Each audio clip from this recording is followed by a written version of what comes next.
ಓಂ ಶ್ರೀ ಗುರುಭ್ಯೋ ನಮಃ. ಎಲ್ಲರಿಗೂ ನಮಸ್ಕಾರ. ನಾನು ನಿಮ್ಮ ಕುಮಾರ್ ಅಸ್ಟ್ರಾಲಜಿ ಮಾತಾಡೋದು.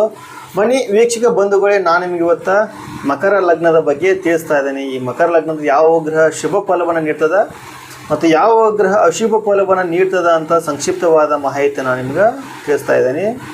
ಮೊದಲನೇದಾಗಿ ಈ ಮಕರ ಲಗ್ನ ಕಾಲಪುರುಷ ತತ್ವದಲ್ಲಿ ದಶಮ ಸ್ಥಾನವನ್ನು ಹೊಂದಿರ್ತದ.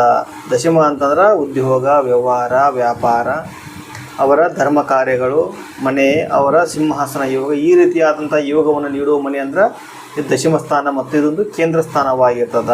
ಈ ಮನೆಗೆ, ಈ ಮಕರ ರಾಶಿಗೆ ಶನಿಗ್ರಹ ಅಧಿಪತಿಯಾಗಿ ಬರ್ತಾನ. ಈ ಮನೆ ಸ್ವಂತ ಮನೆ ಆಗ್ತದ. ಶನಿಗೆ ಇದು ಸ್ವಂತ ಮನೆ ಆಗ್ತದ. ಈ ಮನೆಯಲ್ಲಿ ಶನಿಗ್ರಹ ಸ್ಥಿತನಾಗಬಹುದೇ. ಲಗ್ನಾಧಿಪತಿ ಲಗ್ನದಲ್ಲಿರುವುದು ಶುಭ ಅಂತ ನಾವು ಹೇಳ್ತೇವೆ. ಆದ್ರೆ ಅಶುಭ ಗ್ರಹಗಳಾಗಿತ್ತಪ್ಪ ಅಂದ್ರೆ ಇವನು ಲಗ್ನದಲ್ಲಿ ಸ್ಥಿತನಾಗದ, 6ನೇ ಮನೆಯಲ್ಲೋ ಅಥವಾ ಶುಭ ಗ್ರಹದ ಮನೆಯಲ್ಲೇ ಸ್ಥಿತನಾಗುವುದು ಶ್ರೇಷ್ಠ. ಮಕರ ಲಗ್ನಕ್ಕ ಇವನು ಮೀನ ರಾಶಿ ಒಳಗೆ ಏನ ಸ್ಥಿತವಾಗಿದ್ದಪ್ಪ ಅಂದ್ರೆ ಶ್ರೇಷ್ಠ ಫಲ ನೀಡ್ತಾನೆ. ಅದೇ ತನ್ನ ಸ್ವಂತ ಮನೆ ಮಕರ ಲಗ್ನ ಒಳಗೆ ಸ್ಥಿತನಾಗಿದ್ದಪ್ಪ ಅಂತ ಸ್ವಲ್ಪ ಪ್ರಮಾಣ ಶುಭ ಮತ್ತು ಸ್ವಲ್ಪ ಪ್ರಮಾಣ ಅಶುಭ. ಯಾಕಂದ್ರೆ ಅವನು ನೇರವಾಗಿ ನೋಡುವಂಥ ಮನೆ ಚಂದ್ರನ ಮನೆ. ಕಟಕ ರಾಶಿಯನ್ನು ನೋಡ್ತಾನ. ಕಟಕ ರಾಶಿ ಸಪ್ತಮ ಸ್ಥಾನ 1 ಹಾಗೂ ಇದು ಶತ್ರುಕ್ಷೇತ್ರವಾಗ್ತದ. ಮಕರ ರಾಶಿಗೆ ಶತ್ರುಕ್ಷೇತ್ರವಾಗುವುದು ವೈವಾಹಿಕ ಜೀವನಕ್ಕೆ ಅವಶ್ಯವಾಗಿ ತೊಂದರೆ ಮಾಡುವಂತಹ ಜಾತಕವಾಗ್ತದೆ. ಆದ ಕಾರಣ ಇಲ್ಲಿ ಸ್ಥಿತನಾಗುವುದು ಒಳ್ಳೆಯದಲ್ಲ. ಲಗ್ನಾಧಿಪತಿ ಶನಿಗ್ರಹ ಇಲ್ಲಿ ಸ್ಥಿತನಾಗದ. ಅವನು ಏನಾದರೂ ಕುಂಭದಲ್ಲೋ ಅಥವಾ ಮೀನದಲ್ಲೋ ಸ್ಥಿತನಾಗಿದ್ದಪ್ಪ ಅಂದ್ರೆ ಶ್ರೇಷ್ಠ ಫಲನ ಅವಶ್ಯವಾಗಿ ನೀಡ್ತಾನೆ. ಅಥವಾ ಅವನು ಉಚ್ಚ ಸ್ಥಾನದಲ್ಲಿ ಇರಬಹುದು, ಅಲ್ಲಿದ್ದರೂ ಶ್ರೇಷ್ಠ ಫಲವನ್ನು ನೀಡ್ತಾನೆ ತುಲಾರಾಶಿ ಒಳಗೆ. ಇನ್ನು ಈ ಮಕರ ಲಗ್ನಕ್ಕೆ ತೃತೀಯಾಧಿಪತಿ ಮತ್ತು ವ್ಯಯಾಧಿಪತಿ ಆದಂಥ ಗುರುಗ್ರಹ ಸ್ಥಿತನಾಗಬಹುದು. ಇಲ್ಲಿ ದಿಗ್ಬಲಿ ಹೊಂತಾನ ಗುರುಗ್ರಹ, ಆದರೆ ನೀಚನಾಗಿರ್ತಾನ. ದಿಗ್ಬಲಿಯಾದ ಗ್ರಹ ನೀಚ ಭಂಗವಾಗುವುದರಿಂದ ಇಲ್ಲಿ ಲಗ್ನದಲ್ಲಿ ಗುರುಗ್ರಹ ಸ್ಥಿತವಾಗಬಹುದು. ಇಲ್ಲ ಗುರುವಿನ ಜೊತೆ ಶನಿಗ್ರಹನೇ ಇರಬಹುದು. ಗುರುವಿನ ಜೊತೆ ಶನಿಗ್ರಹ ಸ್ಥಿತವಾಗಿತ್ತಪ್ಪ ಅಂದ್ರೆ ವೈವಾಹಿಕ ಜೀವನಕ್ಕೆ ಅಷ್ಟು ತೊಂದರೆ ಬೀಳುವುದಿಲ್ಲ. ಯಾಕಂದ್ರೆ ಇಲ್ಲಿ ಗುರುಗ್ರಹ ಇರುವುದರಿಂದ, ಸಪ್ತಮನ ಗುರುಗ್ರಹ ನೋಡುವುದರಿಂದ ಅಷ್ಟೊಂದು ಕೆಟ್ಟ ಅಶುಭ ಫಲವನ್ನು ನೀಡುವುದಿಲ್ಲ. ಆದ ಕಾರಣ ಗುರು ಒಬ್ಬನೇ ಇದ್ದರೆ ತೊಂದರೆ ಇಲ್ಲ, ಇರಬಹುದು. ಶನಿ ಇದ್ದರೂ ಸ್ವಲ್ಪ ಪ್ರಮಾಣದಲ್ಲಿ ತೊಂದರೆ ಅಷ್ಟೇ. ಯಾಕಂದರೆ ಗುರುಗ್ರಹ ಹಾಳಾಗ್ತದಲ್ಲ, ಅವನ ಅಶುಭತ್ವವನ್ನು ಹಾಳು ಮಾಡುವಂಥ ಕೆಲಸ ಶನಿಗ್ರಹ ಮಾಡುವುದರಿಂದ ಅವನೊಬ್ಬನೇ ಇರೋದು ಒಳ್ಳೆಯದು. ಗುರುಗ್ರಹ ದಿಗ್ಬಲಿ ಆಗುವುದರಿಂದ ಅತ್ಯಂತ ಶ್ರೇಷ್ಠ ಫಲ ನೀಡ್ತಾನೆ. ಮಕರ ಲಗ್ನದ ಜಾತಕನು ಅತ್ಯಂತ ಶ್ರೇಷ್ಠ ಫಲವನ್ನು ಅನುಭವಿಸ್ತಾನೆ. ಒಳ್ಳೆಯ ಧಾರ್ಮಿಕ ನಂಬಿಕೆ ಉಳಿಯೋರಂಥ ವ್ಯಕ್ತಿ ಆಗ್ತಾನೆ. ಮತ್ತು 9ನೇ ಮನೆಗೆ ಗುರುವಿನ ದೃಷ್ಟಿ ಬೀಳುವುದರಿಂದ ತಂದೆ ಅತ್ಯಂತ ಉನ್ನತ ಸ್ಥಾನದೊಳಗೂ ಉನ್ನತ ಹುದ್ದೆಯೊಳಗೂ ಅಥವಾ ಮನೆಯೊಳಗೆ ಅವನೇ ಯಜಮಾನ ಅಥವಾ ದೊಡ್ಡ ಪೊಸಿಷನ್ ಇರುವಂಥ ವ್ಯಕ್ತಿಯಾಗಿರ್ತಾನೆ ಈ ಲಗ್ನದಲ್ಲಿ ಗುರುಗ್ರಹ ಸ್ಥಿತವಾದಾಗ. ಇನ್ನು ಈ ಲಗ್ನಕ್ಕೆ ಚತುರ್ಥಾಧಿಪತಿ ಮತ್ತು ಲಾಭಾಧಿಪತಿ ಅಂದ್ರೆ ಏಕಾದಶಾಧಿಪತಿಯಾದಂಥ ಕುಜಗ್ರಹ ಸ್ಥಿತನಾಗಬಹುದು. ಯಾಕಂದರೆ ಕುಜಗ್ರಹ ಇಲ್ಲಿ ಉಚ್ಚ ಸ್ಥಾನವನ್ನು ಹೊಂತಾನ. ಆದ ಕಾರಣ ಇಲ್ಲಿ ಕುಜಗ್ರಹ ಇರಬಹುದು. ಆದ್ರೆ ಆ ವ್ಯಕ್ತಿ ಸ್ವಲ್ಪ ಅಗ್ರೆಸಿವ್ ಆಗುವುದು, ಕೋಪಿಷ್ಠನಾಗುವುದು, ಮುಂಗೋಪಿ ಆಗುವುದು, ಈ ರೀತಿ ಆಗ್ತಾನೆ. ವೈವಾಹಿಕ ಜೀವನಕ್ಕೆ ತೊಂದರೆ ಆಗ್ತದೆ. ಯಾಕಂದ್ರೆ ಸಪ್ತಮವಾದಂಥ ಕಟಕ ರಾಶಿ ನೋಡ್ತಾನೆ, ಅಷ್ಟಮವನ್ನು ನೋಡ್ತಾನೆ. ಆದ ಕಾರಣ ಇಲ್ಲಿ ಕುಜದೋಷ ಪ್ರಬಲವಾಗಿರ್ತದ, ಅದು ನೆನಪಿನಲ್ಲಿರಬೇಕು. ಮಕರ ಲಗ್ನಕ್ಕೆ ಕುಂಭ ಲಗ್ನಕ್ಕೆ ಕುಜಗ್ರಹ ಲಗ್ನ ಸ್ಥಿತವಾದ ಅಥವಾ ಚಂದ್ರ ಶುಕ್ರ ಲಗ್ನ ರಾಶಿಯಿಂದ 4, 8, 12, 1 ಈ ಮನೆಯೊಳಗೆ ಏನಾರ ಕುಜಗ್ರಹ ಸ್ಥಿತವಾಗಿದ್ದಪ್ಪ ಅಂದ್ರೆ ಇಲ್ಲಿ ಕುಜ ದೋಷವನ್ನು ಪ್ರಬಲವಾಗಿ ನೀಡುವ ಕಾರಣ ಇಲ್ಲಿ ಕುಜನು ಇರುವುದು ಒಳ್ಳೆಯದಲ್ಲ. ಉಚ್ಚ ಸ್ಥಾನದಲ್ಲಿ ಇರ್ತಾನಂದ್ರು ಆದರೂ ಈ ಲಗ್ನದೊಳಗೆ ಇರದೆ ಅವನು ವೃಶ್ಚಿಕದಲ್ಲೋ ಅಥವಾ ಮೇಷದಲ್ಲೂ ಇದ್ದಪ್ಪ ಅಂದ್ರೆ ಶುಭ ಫಲವನ್ನು ನೀಡ್ತಾನೆ. ಆದರೆ ಶನಿ ದೃಷ್ಟಿನ ತಗೊಳ್ಳಬಾರದು. ಈ ರೀತಿಯಾದಂತಹ ಕಂಡೀಷನ್. ಆದ ಕಾರಣ ಕುಜಗ್ರಹ ಇಲ್ಲಿ ಇದ್ದಾಗ ಸ್ವಲ್ಪ ಪ್ರಮಾಣದಲ್ಲಿ ಶುಭ ಫಲ ಮಾತ್ರ ನೀಡ್ತಾನೆ. ಇಲ್ಲ ಇವನಿಗೆ ಶುಭ ಗ್ರಹಗಳ ಸಂಬಂಧ ಬಂದರೆ ಒಳ್ಳೆಯದು. ಕುಜನಿಗೆ ಶುಭ ಗ್ರಹ ಸಂಬಂಧ ಬಂದರೆ ತುಂಬ ಶ್ರೇಷ್ಠ ಫಲವನ್ನು ನೀಡ್ತಾನೆ ಈ ಲಗ್ನಕ್ಕೆ.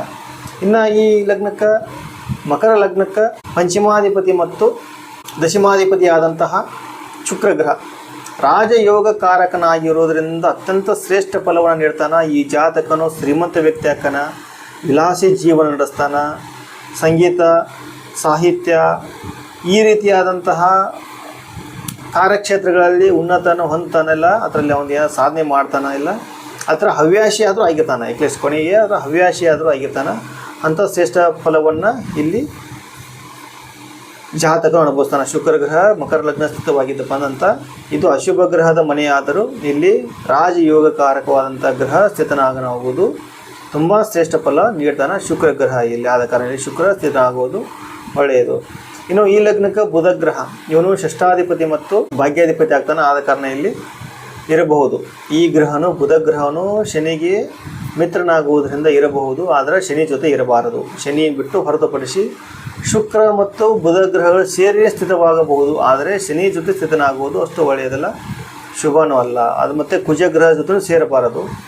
ಒಬ್ಬಂಟೆ ಬುಧ ಇರಬಹುದು, ರವಿ ಮತ್ತು ಬುಧ ಗ್ರಹ ಸೇರಿ ನಿಂತಿರಬಹುದು, ಇಲ್ಲ ಶುಕ್ರ ಬುಧ ಗ್ರಹರು ಸೇರಿ ಸ್ಥಿತವಾಗಿ ನಿಂತಾಗ ರಾಜಯೋಗಕಾರಕವಾದಂಥ ಗ್ರಹಗಳಾಗ್ತವೆ. ಇಲ್ಲ ರಾಜಯೋಗದ ಫಲವನ್ನು ಇರ್ತಾನೆ. ಕಲೆ, ಸಾಹಿತ್ಯ, ಸಂಗೀತ, ಗಣಿತ, ಕಂಪ್ಯೂಟರ್, ವಿಜ್ಞಾನ, ಸೈನ್ಸ್ ಇಂತಹ ಉನ್ನತ ಕ್ಷೇತ್ರದಲ್ಲಿ ಸಾಧನೆಯನ್ನು ಮಾಡುವಂಥ ಜಾತಕನಾಗ್ತಾನೆ ಈ ಲಗ್ನದಲ್ಲಿ ಬುಧ ಗ್ರಹ ಸ್ಥಿತನಾದಾಗ. ಇನ್ನು ಈ ಲಗ್ನಕ್ಕೆ ಚಂದ್ರಗ್ರಹ ಸ್ಥಿತನಾಗುವುದು ಒಳ್ಳೆಯದಲ್ಲ. ಇವನು ಸಪ್ತಮಾಧಿಪತಿ ಆಗ್ತಾನೆ. ಮತ್ತು ಈ ಲಗ್ನಕ್ಕೆ ಕತ್ತಲೆ ಇದ್ದಲ್ಲಿ ಬೆಳಕು ಇರುವುದಿಲ್ಲ, ಬೆಳಕು ಇದ್ದಲ್ಲಿ ಕತ್ತಲೆ ಇರುವುದಿಲ್ಲ. ಆ ರೀತಿ ಅಕಸ್ಮಾತ್ ಏನಾದರೂ ಶನಿ, ಚಂದ್ರ, ರವಿ ಈ ಮೂರು ಗ್ರಹಗಳು ಏನಾದರೂ ಕೂಡಿ ಸ್ಥಿತವಾಗಿದ್ದಾಗ ಆ ತಂದೆಗೆ ಇಲ್ಲೇನಾದರೂ ಚಂದ್ರ, ರವಿ, ಶನಿ ಈ ಮೂರು ಗ್ರಹಗಳ ಸ್ಥಿತವಾಗಿ ಮಕರ ರಾಶಿಯಲ್ಲಿ ಸ್ಥಿತರಾದ್ರಪ್ಪ ಅಂದ್ರೆ ಆ ವ್ಯಕ್ತಿ ಜೀವನ ಸ್ಪಾಯಿಲ್ ಆಗ್ತದೆ, ತುಂಬ ಹಾಳಾಗಿ ಹೋಗ್ತದೆ. ಯಾಕಂದ್ರೆ ರವಿ ಕಾರಕ ಹೋಗ್ತಾವ, ಚಂದ್ರನ ಕಾರಕ ಹೋಗ್ತಾವ, ಶನಿ ಕಾರಕ ಹೋಗ್ತಾವ. ಒಂದು ಅಮಾವಾಸ್ಯ ಯೋಗ ಆಗ್ತದೆ ಮತ್ತು ಶನಿ ಗ್ರಹ ಅಶುಭ ಗ್ರಹ ಆಗ್ತಾನೆ. ಎಲ್ಲವೂ ಸೇರಿ ಅಶುಭ ಫಲವನ್ನು ನೀಡುವಂಥ ಚಾನ್ಸಸ್ ತುಂಬ ಇರೋ ಕಾರಣ ಇಲ್ಲಿ ಯಾವುದೇ ಕಾರಣಕ್ಕೂ ಚಂದ್ರ ಅಮಾವಾಸ್ಯೆ ಆಗಲಿ ಬಿಡಲಿ ಈ ಮಕರ ಲಗ್ನಕ್ಕೆ ಒಳ್ಳೆಯ ಫಲ ನೀಡುವುದಿಲ್ಲ. ಮತ್ತು ಈ ಲಗ್ನದಲ್ಲಿ ಈ ಪಾಪಿ ಗ್ರಹದ ಮನೆಯಲ್ಲಿ ಯಾವುದೇ ಕಾರಣಕ್ಕೂ ಚಂದ್ರ ಸ್ಥಿತನಾಗುವುದು ಒಳ್ಳೆಯದಲ್ಲ. ಸ್ಥಿತನಾಗುವುದರಿಂದ ವ್ಯಕ್ತಿ ಸುಂದರನಾಗಿರ್ತಾನೆ, ಚೆನ್ನಾಗಿರ್ತಾನೆ, ಅಷ್ಟೊಂದು ಒಳ್ಳೆಯ ಲೈಫನ್ನು ಲೀಡ್ ಮಾಡೋಕ್ಕೆ ಆಗುವುದಿಲ್ಲ. ಆದ ಕಾರಣ ಚಂದ್ರ ಸ್ಥಿತನಾಗುವುದು ಒಳ್ಳೆಯದಲ್ಲ. ಇನ್ನು ಈ ಲಗ್ನಕ್ಕೆ ರವಿ ಗ್ರಹ ಮಕರ ಲಗ್ನಕ್ಕೆ ಅಷ್ಟಮಾಧಿಪತಿ ಆದಂಥ ರವಿನೂ ಅಷ್ಟೊಂದು ಶ್ರೇಷ್ಠ ಫಲ ನೀಡುವುದಿಲ್ಲ. ಯಾಕಂದ್ರೆ ರವಿ ಮತ್ತು ಶನಿ ಶತ್ರುಗ್ರಹಗಳಾಗ್ತಾವೆ. ಆದ ಕಾರಣ ಈ ಲಗ್ನದೊಳಗೆ ರವಿ ಗ್ರಹ ಸ್ಥಿತನಾಗುವುದು ಅಷ್ಟು ಒಳ್ಳೆಯದಲ್ಲ. ಆದ ಕಾರಣ ಇಲ್ಲಿ ರವಿ ಸ್ಥಿತನಾಗುವುದು ಒಳ್ಳೆಯದಲ್ಲ, ಶ್ರೇಷ್ಠ ಫಲಗಳು ನೀಡುವುದಿಲ್ಲ. ಮತ್ತು ತಂದೆ ಕಾರಕಗಳು ಆಗ್ತಾವೆ. ಅಷ್ಟಮಾಧಿಪತಿ ಬಂದು ಲಗ್ನ ಸ್ಥಿತವಾದಪ್ಪ ಲಗ್ನ ಹಾಳಾಗ್ತದೆ. ಮತ್ತು ಅವನು ಮಹಾ ಗರ್ವಿ ಅಂದ್ರೆ ನಾನೇ ಶಾಣೆ ಅಥವಾ ನಾನೇ ಬುದ್ಧಿವಂತ ಅನ್ನುವಂಥ ಯುಗದೊಳಗೆ ತೊಡಗ್ತಾನೆ. ಅದ್ರಾಗ ಏನಾದರೂ ಮತ್ತೆ ಶನಿ ಸ್ಥಿತವಾಗೋದು, ಶನಿ ದೃಷ್ಟಿ ತಗೊಳ್ಳೋದು ಈ ರೀತಿ ಆಯ್ತು ಅಂದ್ರೆ ಇನ್ನೂ ಪೂರ್ತಿ ಹಾಳಾಗ್ತದೆ. ಅವನ ಜಾತಕ ಹಾಳಾಗಿ ಅವನು ಸಾಲದಂತಹ ಕೆಟ್ಟ ಯೋಗಕ್ಕೆ ಸಿಲುಕಿಕೊಳ್ಳುವಂಥ ಪರಿಸ್ಥಿತಿಯೊಳಗೂ ಸಿಕ್ಕಾಕೋತಾನ ಈ ಜಾತಕನು ಮಕರ ಲಗ್ನದಲ್ಲಿ ರವಿಗ್ರಹ ಸ್ಥಿತವಾದಾಗ. ಇನ್ನು ಈ ಲಗ್ನಕ್ಕೆ ರಾಹು ಮತ್ತು ಕೇತುಗಳು ರಾಹು ಮಾತ್ರ ಒಳ್ಳೆಯ ಫಲ ಅವಶ್ಯವಾಗಿ ನೀಡ್ತಾನೆ. ಮಕರ ಲಗ್ನದ ರಾಹು ಸ್ಥಿತನಾಗಬಹುದು. ಇಲ್ಲಿ ಸ್ಥಿತನಾದಪ್ಪ ಅಂದ್ರೆ ಅತ್ಯಂತ ಶ್ರೇಷ್ಠ ಫಲನ ರಾಹುಗ್ರಹ ನೀಡ್ತಾನೆ, ಆದರೆ ಸಪ್ತಮ ಸ್ಥಾನವನ್ನು ಹಾಳು ಮಾಡ್ತಾನೆ. ಯಾಕಂದ್ರೆ ಅಲ್ಲಿ ಕೇತು ಸ್ಥಿತವಾಗ್ತಾನೆ, ಇಲ್ಲಿ ರಾಹು ಸ್ಥಿತನಾಗ್ತಾನೆ. ಅತಿಯಾದ ಭೋಗಿ ಆಗ್ತಾನೆ, ಅತಿಯಾದ ವಿಲಾಸಿ ಜೀವನ ಬಯಸ್ತಾನೆ, ಸಾಲ ಮಾಡಿದರೆ ತುಪ್ಪ ತಿನ್ನುವಂಥ ಯೋಗದೊಳಗೆ ಈ ಜಾತಕ ಇರ್ತಾನೆ. ರಾಹುಗ್ರಹ ಏನಾದರೂ ಮಕರದೊಳಗೆ ಸ್ಥಿತನಾದಾಗ ಅಥವಾ ದ್ವಿತೀಯಾಧಿಪತಿ ಆಗ್ತಾನೆ, ಶನಿ ದ್ವಿತೀಯಾಧಿಪತಿ ಆಗ್ತಾನಲ್ಲ, ಈ ರೀತಿ ಸಂಬಂಧಪಟ್ಟಪ್ಪ ಅಂದ್ರೆ ತೊಂದರೆ ಸಿಕ್ಕಾಗ್ತಾನೆ. ಈ ರಾಹುಗ ಶುಕ್ರ ಅಥವಾ ಬುಧನ ಸಂಬಂಧ ಬಂದರೆ ಒಳ್ಳೆಯದು, ಇಲ್ಲ ಒಬ್ಬನೇ ಇರುವುದು ಒಳ್ಳೆಯದು. ಗುರುಗ್ರಹ ಸಂಬಂಧ ಬಂದ್ರೆ ದೃಷ್ಟಿ ಇರಬಹುದು ಅಥವಾ ಜೊತೆ ಇರಬಹುದು, ಗುರು ಚಾಂಡಾಲ ಯೋಗ ಆಗ್ತದೆ. ಈ ರೀತಿಯಾದಂಥ ನಿಯಮಗಳಿರ್ತವೆ. ಆದ ಕಾರಣ ರಾಹು ಇರುವುದು ಸ್ವಲ್ಪ ಪ್ರಮಾದ ಒಳ್ಳೆಯದು, ಸ್ವಲ್ಪ ಪ್ರಮಾದ ಅಶುಭನಾಗ್ತಾನೆ, 50-50%. ಇನ್ನು ಕೇತು ಗ್ರಹ ಇರ್ಬೋದು, ಜ್ಞಾನಕಾರಕವಾದಂಥ ಕೇತು ಇತ್ತಪ್ಪ ಅಂದ್ರೆ ಅಲ್ಲಿರುವಂಥ ಅಶುಭವನ್ನು ಕಳೆದು ಜ್ಞಾನವನ್ನು ನೀಡೋ ಪ್ರಯತ್ನ ಮಾಡ್ತಾನೆ. ಸೂಕ್ಷ್ಮವಾಗಿ ಶನಿ ಮನೆಯನ್ನು ಅಥವಾ ಶನಿ ಗ್ರಹವನ್ನು ಬಲಪಡಿಸುವಂತಹ ಕೆಲಸ ಕೇತು ಗ್ರಹ ಮಾಡ್ತಾ. ಆದ ಕಾರಣ ಇಲ್ಲಿ ಕೇತು ಗ್ರಹ ಸ್ಥಿತನಾಗಬಹುದು. ಇಲ್ಲಿ ಕೇತು ಸ್ಥಿತ ಅಂತ ಮತ್ತು ಸಪ್ತಮೊಳಗೆ ರಾಹು ಸ್ಥಿತ ಆಗ್ತಾನೆ ಮತ್ತು ವೈವಾಹಿಕ ಜೀವನಕ್ಕೆ ಇಲ್ಲಿ ತೊಂದರೆ ಆಗ್ತದೆ. ಆದರೆ ಆಧ್ಯಾತ್ಮಿಕ ಜೀವನ ಚೆನ್ನಾಗಿರ್ತದೆ. ಕೇತು ಗ್ರಹ ಲಗ್ನವಾಗಿತ್ತಪ್ಪ ಅಂದ್ರೆ ಆಧ್ಯಾತ್ಮಿಕ ಜೀವನ ಚೆನ್ನಾಗಿ, ಯಾಕಂದ್ರೆ ಶನಿ ಗ್ರಹನು ಆಧ್ಯಾತ್ಮಿಕ ಸಂಬಂಧಪಟ್ಟಿರುವಂಥ ಗ್ರಹವಾಗಿರ್ತದೆ. ಶನಿ ಕೇತು ಸೇರಿದ್ರಪ್ಪ ಅಂದ್ರೆ ಅವರು ಸನ್ಯಾಸಿಯಂತಹ ಯೋಗವನ್ನು ಅನುಭವಿಸಬಹುದು, ಅಥವಾ ಸನ್ಯಾಸಿ ಆಗಬಹುದು, ಅಥವಾ ಪರಿವ್ರಾಜಿಕವಾದಂತಹ ವ್ರತವನ್ನು ಪಾಲನೆಯಾದರೂ ಮಾಡಬಹುದು ಕೇತು ಗ್ರಹ ಮಕರದಲ್ಲಿ ಸ್ಥಿತನಾದಾಗ. ಯಾಕಂದರೆ ಕಾಲಪುರುಷ ತತ್ವದಲ್ಲಿ ಇದು 10ನೇ ಮನೆ ಅನ್ನೋದು ನಾವು ಸನ್ಯಾಸಿ ಯೋಗಕ್ಕೂ ಹೇಳ್ತೀವಿ. ಆದ ಕಾರಣ ಇಲ್ಲಿ ಕೇತು ಗ್ರಹ ಸ್ಥಿತನಾಗುವುದರಿಂದ ಇಂಥ ಶುಭ ಫಲಗಳನ್ನು, ಇದು ಆಧ್ಯಾತ್ಮಿಕ ಜೀವನಕ್ಕೆ ಶುಭ ಫಲವನ್ನು ಕೊಂಡ್ರು ವೈವಾಹಿಕ ಜೀವನಕ್ಕೆ ಅಶುಭ ಫಲವಾಗಿರ್ತದೆ. ಆದ ಕಾರಣ ಇನ್ನು ಆ ರೀತಿ ನೋಡಿದ ನಾವು ಶುಭ ಫಲವಂತ ನೋಡಬೇಕಾಗ್ತದೆ. ಆದ ಕಾರಣ ಇಲ್ಲಿ ಕೇತು ಗ್ರಹನೂ ಇರಬಹುದು, ಸ್ಥಿತನಾಗಬಹುದು, ಶುಭ ಫಲವನ್ನು ಅವಶ್ಯವಾಗಿ ನೀಡ್ತಾನೆ. ಇನ್ನು ಈ ಮಕರ ಲಗ್ನದ ಬಗ್ಗೆ ನಿಮ್ಗೆ ಏನಾದರೂ ಅನುಮಾನಗಳಿದ್ರೆ, ಪ್ರಶ್ನೆಗಳಿದ್ರೆ, ನಿಮ್ಮ ಜಾತಕ ವಿಶ್ಲೇಷಣೆ ಏನಾದರೂ ಇತ್ತಪ್ಪ ಅಂತಂದ್ರೆ ನನ್ನ ನಂಬರ್ಗೆ ಮೆಸೇಜ್ ಮಾಡಬಹುದು, ಕಾಲ್ ಮಾಡೋದ್ರ ನಂಬರ್ 8618390255 ನಂಬರ್ಗೆ ನೀವು ಕಾಮೆಂಟ್ ಮಾಡಿ ಅಥವಾ ಕಾಲ್ ಮಾಡಿದ್ರೆ ನಿಮ್ಮ ಪ್ರಶ್ನೆಗಳಿಗೆ ಉತ್ತರಗಳನ್ನ ಪಡೆದುಕೊಳ್ಳಬಹುದು. ಹಾಗೂ ನಮ್ಮ ಈ ವಾಣಿ ಜ್ಯೋತಿಷ್ ಶಾಲೆಯ ಚಾನಲ್ ಸಬ್ಸ್ಕ್ರೈಬ್ ಮಾಡಿ, ವಿಡಿಯೋನ ಶೇರ್ ಮಾಡಿ, ಬೆಲ್ ಐಕಾನ್ ಕ್ಲಿಕ್ ಮಾಡಿ ಅಂತ ತಮ್ಮಲ್ಲಿ ವಿನಂತಿಪೂರ್ವಕ ಮತ್ತೊಮ್ಮೆ ಕೇಳ್ಕೊತಾ ಎಲ್ಲರಿಗೂ ನಮಸ್ಕಾರ ಹಾಗೂ ಧನ್ಯವಾದಗಳು.